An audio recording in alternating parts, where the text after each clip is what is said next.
Graças e paz, irmãos e irmãs. É uma alegria muito grande poder estar com vocês, participando dessa aula de escola dominical num dia tão especial, que é o dia da escola dominical para a Igreja Metodista.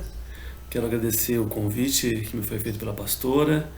Eu me senti bastante honrado e feliz em poder estar com vocês neste momento. Eu quero convidar vocês então para a leitura do texto da Palavra de Deus, que vai ser a referência para a nossa reflexão hoje, que está no Evangelho de Marcos, capítulo 1, versículos 21 a 28, que diz assim: Depois entraram em Cafarnaum, e logo no sábado foi ele ensinar na sinagoga.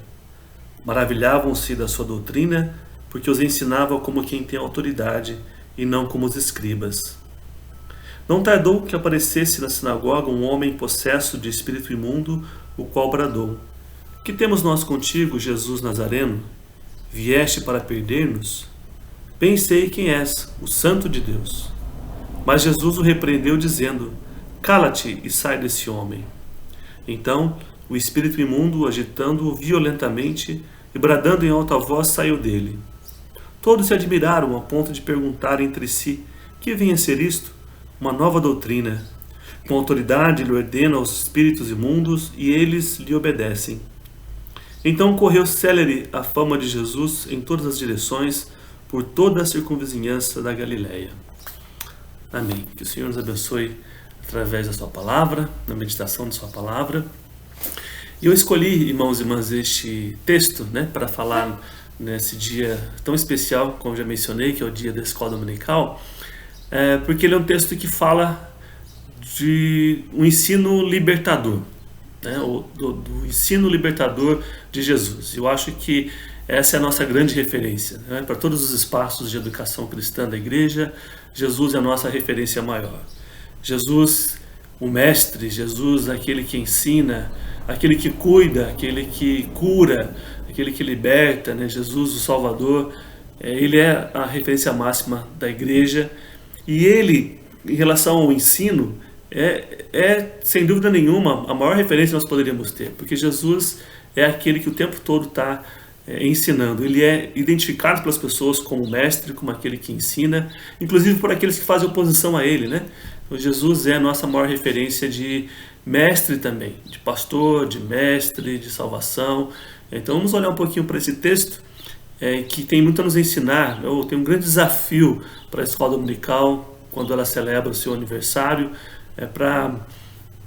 de seguir os mesmos passos, de produzir e promover um ensino também que seja libertador. Então vamos lá. Primeiro eu queria começar falando do contexto. Sempre que nós olhamos para um texto bíblico é importante entender em que lugar que ele está colocado.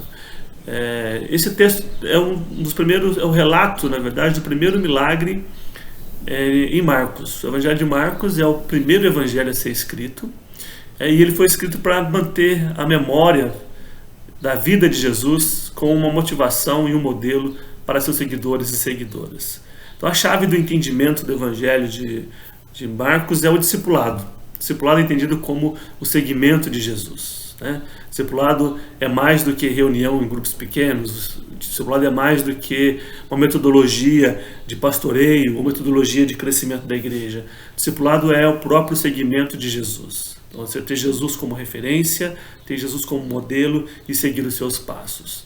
E o propósito do Evangelho de Marcos é trazer à comunidade a memória daquilo que Jesus viveu, daquilo que ele fez, daquilo que ele ensinou, para que elas pudessem seguir no discipulado de Jesus. A comunidade que primeiro recebe esse evangelho é a dos seguidores de Jesus que vivem na Galileia, no tempo de muito sofrimento, no tempo de ocupação pelo Império, Exército Romano, durante a Guerra Judaica.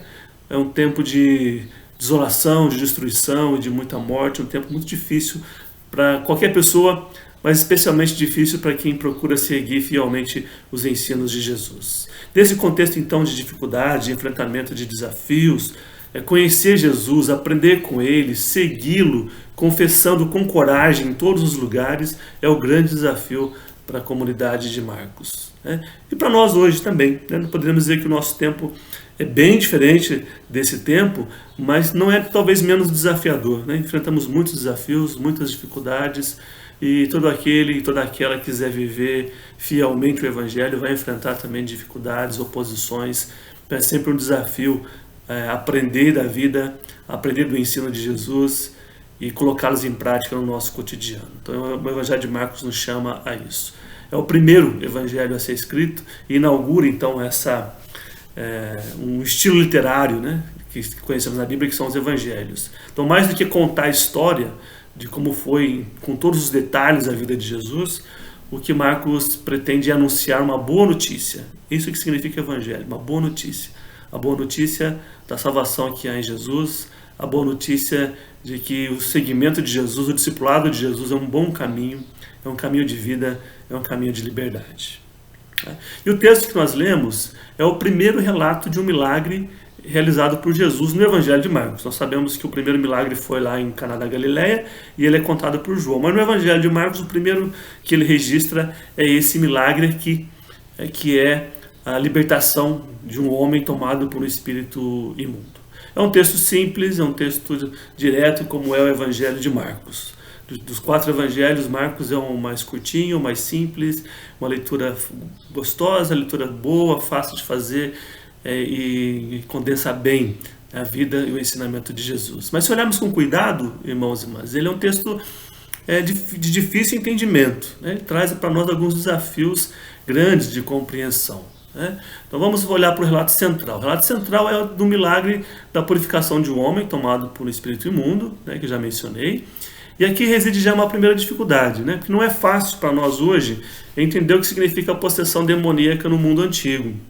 Na compreensão popular, naquele tempo, muita coisa, especialmente as doenças mentais, era explicada dessa forma. No nosso texto não se fala em demônios ou em maligno, mas de espírito imundo, essa é a expressão que usa aqui. Então, será que é a mesma coisa? O espírito imundo é a mesma coisa que os demônios ou o maligno? Imundo ou impuro, na compreensão religiosa daquele tempo, era tudo que não era digno de estar na presença de Deus ou no espaço sagrado. E nessa categoria, então, uma grande quantidade de pessoas entravam. Muitas pessoas que não tinham, às vezes, nada de espiritualmente errado. Eram classificadas assim por causa da sua profissão ou por terem algum tipo de doença, né?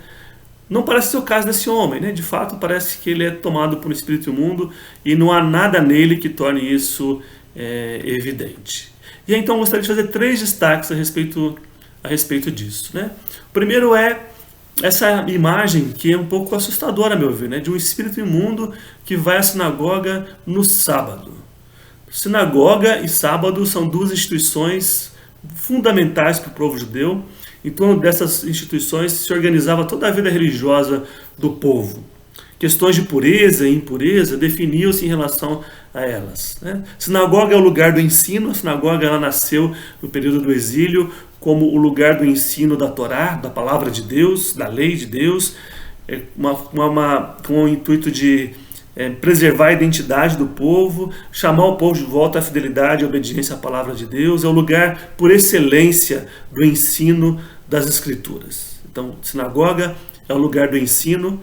Em toda a comunidade judaica, em toda vila, todo vilarejo, em qualquer lugar havia uma sinagoga, e em torno da sinagoga então girava toda a vida espiritual e social também do povo, né? E sábado é o dia do exercício da espiritualidade. Sábado é o dia do Senhor, é o dia de dedicar-se exclusivamente a Ele. Na tradição do povo judeu, nada se fazia no sábado a não ser o culto, a adoração e o serviço a Deus, né? Então são 2 coisas santas, 2 coisas sagradas, 2 espaços muito importantes para o povo, né? E então o que é assombroso aqui, né, é um espírito imundo que vai à sinagoga, o lugar do ensino, no sábado, no dia sagrado, no lugar da pureza, o lugar santo, o lugar exclusivo, não era inclusivo, era exclusivo esse lugar. Então, um espírito imundo que vai à sinagoga. O segundo destaque é um espírito imundo que reconhece e declara que Jesus é o Santo de Deus. ao tempo que os religiosos e puros, segundo as leis, não fizeram. Quem declara, quem reconhece que Jesus é o Santo de Deus é o espírito imundo, e não aqueles que se achavam santos e puros, que ocupavam e dominavam aquele espaço. Então, irmãos e irmãs, para mim é perturbadora essa visão, né?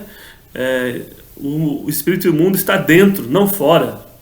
E por outro lado, é ele quem percebe e anuncia a santidade de Jesus. E então cabe uma pergunta, né? Quem é puro ou impuro? Parece que as coisas aqui se misturam um pouco e não são fáceis de se resolver. Mas a gente vai falar um pouquinho mais sobre isso daqui a pouquinho, né? Outra coisa importante, é o terceiro destaque que eu queria fazer, é que o imundo não é o homem, não é a pessoa, mas é o espírito que o aprisiona e o atormenta. Eu achei muito importante esse destaque aqui no texto, né? O que é chamado de mundo não é a pessoa, é o espírito que o domina, é o espírito que o controla. O homem é uma vítima, na verdade a grande vítima, né? No texto, esse homem não fala, quem fala é o espírito imundo. No texto, é o espírito imundo que domina, né? O homem não tem vontade, não tem voz, não tem autonomia, não tem liberdade. Então é uma pessoa vitimizada, aprisionada por uma coisa que é maior do que ele. Então esse é o relato central. Agora, se olharmos bem, né, esse relato central, esse núcleo do texto, ele está dentro de uma moldura. E essa moldura, a meu ver, traz, né, um assunto que o texto quer tratar de maneira mais direta, ou mais importante, né? Que são os versículos 21 e 22, e depois o 27 e 28, que falam então daquilo que parece ser o mais importante no texto, e o que o evangelista quer destacar, que é a autoridade de Jesus. Então olha só, versículo 22 vai dizer: ele ensina como quem tem autoridade e não como os escribas. É um modo diferente de ensinar, não como os escribas. E o que seria diferente no modo de Jesus ensinar? O método de ensino ou o seu conteúdo, né?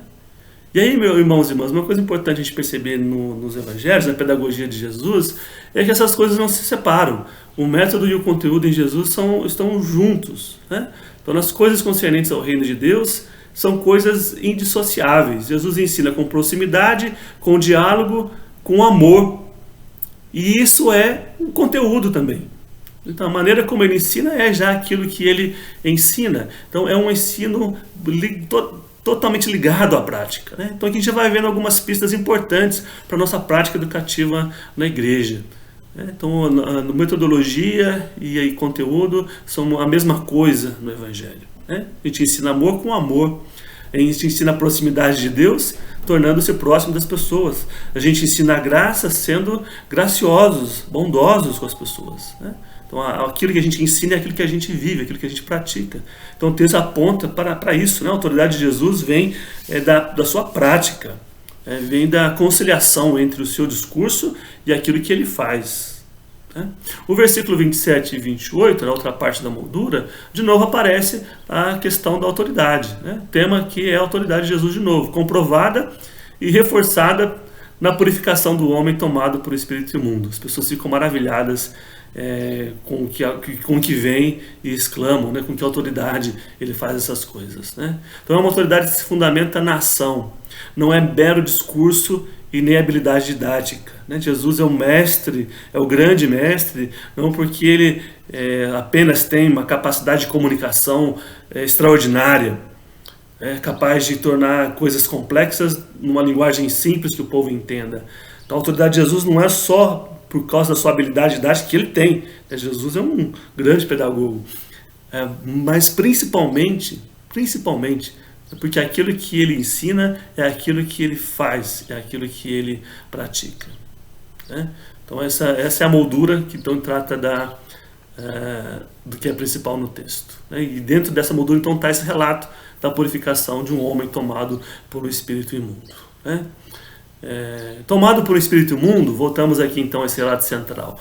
O homem do texto não tem vontade própria, não tem autonomia, ele é um escravo. O espírito imundo é o que separa as pessoas umas das outras e de Deus. Essa é a grande ação maligna desse espírito imundo sobre aquele homem, né? Afasta e tira a liberdade e a autonomia. Expulsá-lo significa promover reconciliação e aproximação. E essa obra, de expulsar, de purificar, exige autoridade. Não é autoridade que vem pela força da lei. Não é autoridade que vem pela imposição de uma nomeação, ou pela validação de uma instituição, ou pela formação. A autoridade de quem concilia o método com o conteúdo, que promove a paz, a reconciliação e o encontro. Essa é a autoridade que está presente em Jesus e que deve estar em nós e em nossa escola dominical. A autoridade da palavra feita vida, ação, a verdade que faz diferença na vida das pessoas. E aí então, irmãos e irmãs, nós caminhamos para a mensagem central desse texto que eu queria então destacar aqui em alguns pontos. Então, a primeira coisa importante é o imundo está dentro e não fora. Acho que é uma coisa importante para a gente recuperar desse texto. Ou seja, nós conseguimos identificar e apontar para a impureza do que está fora de nós, de maneira muito fácil. Então, a gente é capaz de olhar e ver fora de nós ou fora da igreja aquilo que é ruim, aquilo que é impuro, aquilo que é injusto, aquilo que é indigno, aquilo que promove a morte, aquilo que promove o mal, a mentira, o engano, enfim. Agora, e dentro? E dentro de nós somos capazes de discernir? Então, esse texto traz para nós um desafio, que é um olhar para dentro, não só para fora. Há muito espírito imundo por aí fora, a gente não nega isso, mas também há dentro das igrejas. Há ainda obscuridade entre nós, prisões, impurezas. Então, no encontro com Jesus, no encontro com a sua palavra, nos espaços da igreja, é preciso haver libertação, purificação. Um ensino de maneira que promova essas coisas. Então esse texto ele é perturbador, é um texto difícil que nos perturba. Dentro do espaço sagrado, que é a sinagoga, no dia do culto, há um espírito imundo e ninguém percebe, ninguém sabe que ele está lá. Então o discernimento vem do ensino de Jesus. Então um ensino que traga discernimento é um primeiro desafio. O imundo não é o homem, é a segunda ponto da mensagem que eu gostaria de destacar, mas é aquilo que o toma e o aprisiona. Não podemos confundir o espírito imundo com as pessoas que são aprisionadas por eles. E frequentemente nós fazemos isso. Ao invés de perceber o que está aprisionando, a gente acaba rotulando as pessoas. Não conseguimos perceber e enxergar que muitas pessoas que nós consideramos más, indignas, inconvenientes, desajustadas, das quais nós fugimos, na verdade são vítimas da maldade, do engano ou da dificuldade que os aprisionam. Se nós considerássemos isso, nós seríamos mais misericordiosos, compassivos, e ao invés então de condenar, de excluir, nós agiríamos com a autoridade de Jesus para purificar, libertar, transformar a vida dessas pessoas. Então o espírito que é imundo é o espírito, não é o homem. Não são as pessoas que devem ser excluídas do nosso convívio, não são as pessoas que devem se afastar da igreja, mas aquilo que as aprisiona, aquilo que as diminui, aquilo que tira as suas dignidades. Esse é um grande ensino que o texto nos traz. E por fim, nós precisamos da autoridade de Jesus. Ou seja, para fazer isso que eu tenho mencionado aqui, essas duas coisas anteriores, discernimento para identificar a maldade que está fora de nós, mas também dentro de nós, as impurezas que estão fora, mas também as impurezas que estão dentro. É preciso ter discernimento, e esse discernimento vem de um estudo e de um conhecimento da palavra de Deus, e nós precisamos da autoridade de Jesus para ensinar dessa maneira. Para promover discernimento é preciso autoridade no ensinar, e Jesus é o grande exemplo para nós. Para libertar as pessoas, para repreender, para ensinar de modo que haja autonomia, liberdade e vida, nós precisamos também da autoridade de Jesus. Agora, o que é essa autoridade? Para a gente concluir a mensagem de hoje. É a autoridade que vem do diálogo, da proximidade, da acolhida, do amor. Então não é autoridade, de novo, não é autoridade que é imposta de cima para baixo, não é autoridade que vem da força da instituição ou da nomeação, que eu tenho que reivindicar o tempo todo. É uma autoridade naturalmente reconhecida e percebida pelas pessoas, porque ela está no diálogo, na proximidade, na acolhida e no amor. E é assim com Jesus. As pessoas ficam maravilhadas de sua doutrina, porque ele ensina como quem tem autoridade. E a autoridade vem da proximidade, do amor que Jesus tem por cada uma dessas pessoas. É uma relação de confiança que elas estabelecem com Jesus, né? Hoje, irmãos e irmãs, há muita desconfiança em relação à igreja e aos seus líderes. Muita gente olha desconfiado para a igreja, para os pastores, para as pastoras. É preciso vencer essa desconfiança para ensinar com autoridade, a autoridade que liberta, né? Só poderemos vencer com proximidade, diálogo, acolhida e amor. E a minha oração, então, por mim, por vocês, a minha oração pela nossa escola dominical, a escola dominical das igrejas metodistas, é que ela seja um espaço do ensino por excelência, que ela seja o espaço da liberdade, da autonomia, da purificação. Que seja o lugar do ensino de Jesus, desse ensino que liberta, desse ensino que abre a mente, abre o coração, esse ensino que traz vida, que traz salvação. Que o Senhor nos dê a autoridade que havia em Jesus para trazer esse ensino para as pessoas que tanto precisam de purificação e de liberdade no nosso tempo. Então, mais uma vez, muito obrigado pela acolhida, muito obrigado pelo convite. É um prazer muito grande estar com vocês nesse espaço, ainda que virtualmente. Quem sabe em algum momento nós possamos nos encontrar por uma aula presencial. Um grande abraço, que Deus os abençoe e continue firmes aí na obra de ensinar a palavra de Deus com ânimo, com coragem, com muita alegria e autoridade. Abraço, que Deus os abençoe.